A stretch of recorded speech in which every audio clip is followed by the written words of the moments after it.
Friends, the recent episode in the European Parliament has literally shocked everyone present. The heated and uncompromising debate between Viktor Orbán, the Hungarian Prime Minister, and Ursula von der Leyen, the head of the European Commission, has become a real sensation. Let's dive into the context a bit. Hungary has submitted to Parliament a report on how the country's presidency of the Council of the European Union went. But to understand how the European Union treats Hungarians and Viktor Orbán personally, who is often called an agent of the Kremlin and a close friend of Vladimir Putin, it is enough to look at the reaction of left-wing parties. They even sang the famous Italian partisan song, Bella Ciao, which can be interpreted as a symbolic statement, "Get out of here, Orbán." But, as you might expect, the Hungarian did not remain silent. Soon Orbán took the floor again and harshly criticized the European Commission's policy towards Russia, targeting Brussels' duplicity and unwillingness to negotiate with Moscow, which hinders the achievement of peace in Eastern Europe. Get ready to hear unique episodes from this scandalous speech, because Orbán really put the entire European Commission team in its place.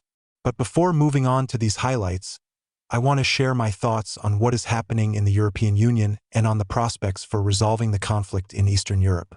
Friends, let's pay attention to the fact that the Hungarian Prime Minister is waging a real struggle against Brussels. This war has not lasted for the first year, but began from the moment when Orbán and his Fidesz party began to pursue a policy of Hungarian independence from external dictates aimed at protecting national interests. It is for this that Orbán and his government have become the object of constant pressure from the European Union, which accuses Hungary of violating the so-called European values. The key point of the conflict is that Orbán openly opposes the Brussels bureaucrats who insist on observing common European standards, while Orbán believes that Hungary's national interests should always come first. Brussels is using all possible levers of pressure on Budapest, including the freezing of EU funds intended for the development of Hungary, citing alleged violations of the rule of law and insufficient fight against corruption. However, it is clear to everyone that behind these accusations lies the desire of Brussels to punish Orbán for his insubordination and tough stance, especially towards foreign non-governmental organizations. He is well aware that through these organizations they are trying to destabilize the situation inside Hungary. Foreign non-governmental organizations, which receive generous funding from abroad, interfere in Hungarian affairs by promoting an agenda that is alien to Hungarian society. Orbán has repeatedly stressed that he will not tolerate such interference in the sovereign affairs of his country, despite the cover-up with beautiful slogans about democracy. In response, Brussels accuses him of suppressing freedom of speech and violating civil rights. However, in reality, this conflict concerns not so much human rights as Orbán's resistance to external pressure on Hungary, which is striving to preserve its independence. Orbán received a particularly sharp wave of criticism after his recent trip to Moscow, where he met with Vladimir Putin. Against the background of harsh anti-Russian rhetoric, as well as the sanctions that the European Union and NATO have imposed against Russia in connection with the conflict in Eastern Europe, Orbán has put forward an initiative to establish a dialogue with Moscow. He openly stated that Hungary is interested in cooperation with Russia and is not going to follow the EU's foreign policy. This move caused discontent in Brussels, where they said that such actions undermine the unity of the Union. Brussels is particularly annoyed by Orbán's support for Hungary's position on Russian gas and other economic issues. Despite criticism, the European Commission has already announced possible sanctions in the form of funding cuts if Hungary continues to go against the general course of the EU. Orbán, not succumbing to these threats, continues his policy, arguing that Hungary has the right to make its own decisions in the energy sector. Hungary is perhaps the only country that was able not to suffer so much from the energy crisis in Europe, and all this is due to maintaining relations with Russia, because without Russian energy resources, the Hungarian economy could simply collapse. It is also interesting that Orbán resolutely refuses to accept migrants, but actively uses labor from Russia and Belarus, which helps to develop the Hungarian economy. And now, friends, let's listen to this amazing speech by Viktor Orbán, who simply destroyed the European Commission with his arguments. Quote, "I can see that you're not interested in this and you want to throw a party full of leftist liars here. I think this is pure political propaganda. Members of Parliament, if you want to do this, you can do it, But I was very surprised by what I heard from the President of the Commission, because it clearly shows that there are disagreements between Hungary and the European Commission. That's clear. I did not specifically raise these issues, given that, as chairman, we are working for the benefit of Europe. I don't think it's right to discuss these differences when we talk about the Hungarian presidency. Unfortunately, this has never happened before. The previous president of the Commission would never have said that. By the way, this was exactly the moment when the Commission was supposed to monitor the implementation of the treaties, and its task was to monitor compliance with these treaties, putting aside political debates and resolving disagreements through legal means. But now that has changed, and instead of being the guardian of treaties, the Commission has become a political body, a political weapon that you want to use to attack the patriots of Europe, people from the Party of Patriots of Europe. We may face defeat in Eastern Europe, but the reality is that, thanks to the President of the Commission, the European Union is pursuing a flawed policy in this regard. If we want to win, we need to change this losing strategy, which is poorly planned and poorly executed. If we continue down this path, we will lose. I think we should consider the fact that any war requires a diplomatic effort. We must have direct and indirect contacts. If we don't do this, we will plunge even deeper into the crisis, and no one will talk to us. This is an insult to those people who communicated with us when we were preparing for the presidency. Didn't anyone understand that? It is a pity that the leader of the European People's Party is not telling the truth. He claims that Hungary's ruling party did not win the European Parliament elections, but we received 45% of the vote, and you in Germany 30%. So which one of us won? And you made personal comments, so I'll also say a few words. Anger is a bad advisor. We know what the conflict between us is, starting this year. This is one of the key reasons why you could not become the head of the European Commission. I supported you and promised you my support, but then you said that you did not want to become president of the Commission with the votes of Hungarians, and you did not become president. That's why you're mad at me. I'm sorry you're mad at Hungary, but there's nothing I can do about it. And please don't focus on personal insults. Let's discuss European issues instead. Ms. Veres. I believe that lack of knowledge is not a good basis for debate. You say that Hungary has high taxes, but we have a flat tax rate of 15%. Hungary's economic growth is twice the European Union average. And you're talking about Hungary's poor performance.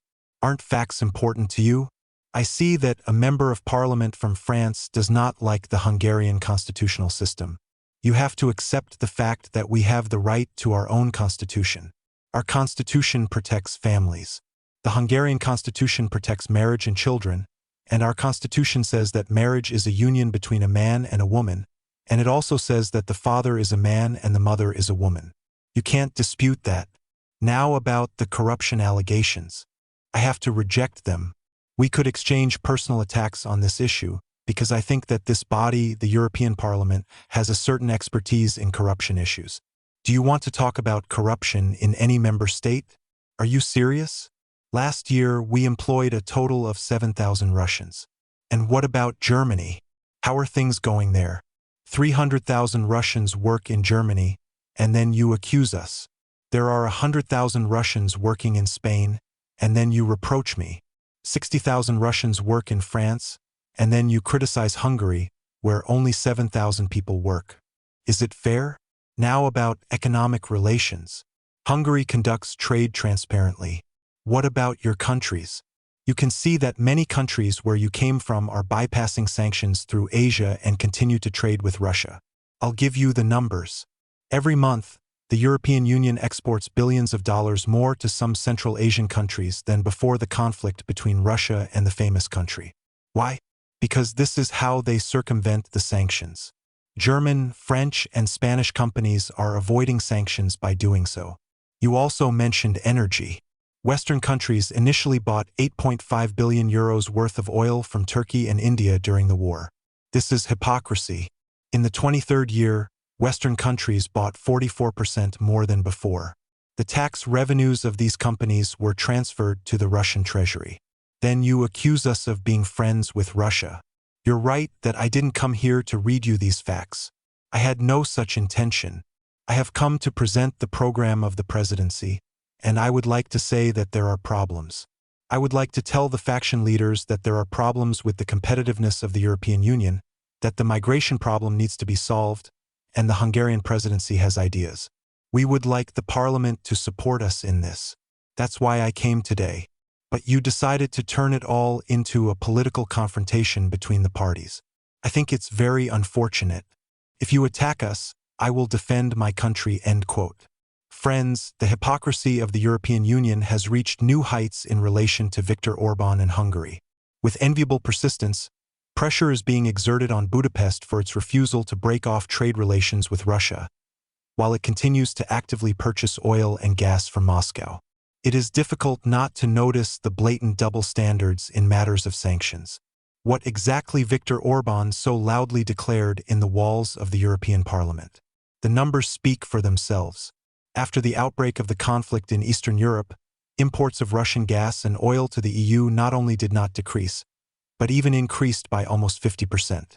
This is especially noticeable in the case of Germany, which, despite the rhetoric about energy independence, continues to circumvent schemes for buying Russian energy resources through third countries. This is just pure hypocrisy. Hungary's position is particularly contrasting against this background, which, even before the crisis, relied on long-term contracts with Gazprom in 2021, when the whole of Brussels demanded the transition to spot contracts with Russia. Orbán chose a different path. He concluded an agreement to ensure stable gas prices for Hungary, independent of sharp fluctuations in the market. This step attracted criticism at the time, but as time has shown, it was he who allowed Budapest to avoid the energy crisis that covered the whole of Europe. When the energy crisis hit the continent, energy prices in Hungary remained at an acceptable level, while Western European countries faced unprecedented tariff increases and fuel shortages. Hungary has become the only island of stability amid the general chaos, which has caused envy among many neighbors. But instead of acknowledging the far-sightedness of Hungarian policy, Brussels is branding Orbán a traitor to European solidarity. So, does solidarity just mean going to the bottom with the whole of Europe? Europe, meanwhile, is reaching the point of absurdity today, when common sense is considered something vicious, and the protection of national interests is something forbidden. Hungary is being forced to abandon relations with Russia, ostensibly in the interests of collective security. But where was this security when the West itself switched to Russian gas even in conditions of speculative market prices? Hungary has chosen its own path, which is reasonable, balanced, and thoughtful. But in today's Europe, such decisions are considered dangerous for the generally accepted line, and they must be suppressed. One thing is obvious. Viktor Orbán has become an inconvenient figure for Brussels not because he violates any rules, but because he shows an example of how it is possible and necessary to protect the interests of his people. And now I want to express my opinion, friends. Dear friends, I would like to express my deep gratitude to Viktor Orbán for his incredibly bright, courageous, and sincere speech. His words sound like a reminder that in the world of politics, especially in the international arena, it is worthwhile to remain true to one's own principles and the interests of one's people. How often do we face hypocrisy, double standards, and harsh pressure from major forces that, instead of recognizing the successes and common sense of independent states, are only trying to suppress their independence? Think about it. Don't you find it perplexing that Europe, which has to take into account the interests of different countries, has at some point turned away from reasonable decisions made by Hungary? Isn't it worth supporting a country that, instead of succumbing to general trends, chooses the path of sustainability and stability, protecting its citizens and their well-being? I sincerely admire Orbán's position, who is not only not afraid to go against the current, but also openly expresses his point of view, even if it goes against many common European norms. And most importantly, he does not leave his country alone in the struggle for its future. It's really worth respecting. I want to thank each of you for your attention to this material. Thank you for staying with us. Take care of yourself and see you soon.